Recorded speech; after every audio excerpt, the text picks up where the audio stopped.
नमस्कार, सुस्वागतम। आप देख रहे हैं कार्यक्रम सेहत आपकी। बदलते मौसम की आहट में त्वचा की देखभाल कैसे की जाए, इस विषय पर हमसे बातचीत करने के लिए हमारे साथ आज एक्सपर्ट के तौर पर जुड़ी हुई हैं डॉक्टर हिमांगी दुबे। जब मौसम बदल रहा होता है तो ख़ास तौर से उस वक्त पर हमारी त्वचा बहुत संवेदनशील हो जाती है। तो ये क्यों हो जाती है, इसका कारण क्या है? एक बात कही कि स्किन बैरियर डिसफंक्शन, तो हम इसे समझना चाहेंगे कि ये क्या है और ये किस तरह से हमें प्रभावित करती है। अब हम अपना मॉइस्चराइज़र की बात कर रहे हैं तो हमें किस तरह का मॉइस्चराइज़र मौसम के हिसाब से यूज़ करना चाहिए। गर्मियों में हम लोग सनस्क्रीन का ज़रूर इस्तेमाल करते हैं, कई लोग करते हैं, ज़्यादातर लोग, ताकि त्वचा जो हमारी सुरक्षित रहे। तो क्या सर्दियों पे इसका इस्तेमाल हमें बंद कर देना चाहिए? एक कॉमन पर्सन के लिए रोज़मर्रा की ज़िंदगी में एक नॉर्मल स्किन केयर रूटीन कैसा होना चाहिए? कि लड़कियां जो हैं, फीमेल जो हैं, वो ज़्यादा अपनी स्किन केयर करती हैं। लड़के कई बार सोचते हैं उन्हें इसकी क्या ज़रूरत है, तो क्या उनको भी इक्वली इसी तरह से करना चाहिए? तो हम ये जानना चाहेंगे कि ऐसे कौन से फल सब्जियां हैं या जो चीज़ें हमें अपने खाने में इंक्लूड करनी चाहिए, अनाज हैं, क्या है, जिससे कि हमारे स्किन जो है वो हाइड्रेटेड रहे।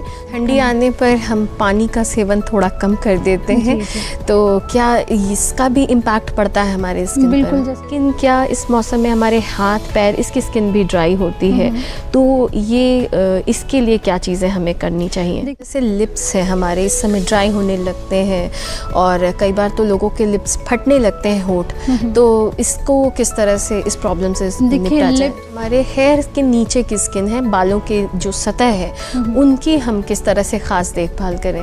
मैम, इस मौसम में कई बार हमने देखा कि हमारे घरेलू नुस्खे बहुत काम के आ जाते हैं। तो अगर हम इनकी बात करें, जैसे हल्दी है, दही है, बेसन है, तो एक तो ये कितने कारगर हैं और क्या कुछ ऐसी टिप्स हैं जो आप हमारे दर्शकों तक पहुंचाना चाहेंगी? हमें आपके पास कब आना चाहिए, यानी एक एस्थेटिक फिजिशियन के पास कब जाना चाहिए? जी, एक दिक्कत जो आजकल हम देखते हैं कि यंग एज में कई बार रिंकल्स आने लगते हैं, जैसे उनके चेहरे पर, यहाँ गालों पे या माथे पर हल्की हल्की झुर्रियाँ आने लगती हैं और वो कई बार इस तरह की क्रीम्स वगैरह यूज़ करना चाहते हैं। तो पहले तो इसका रीज़न क्या है और इसका दूसरा ये कि सॉल्यूशन क्या है?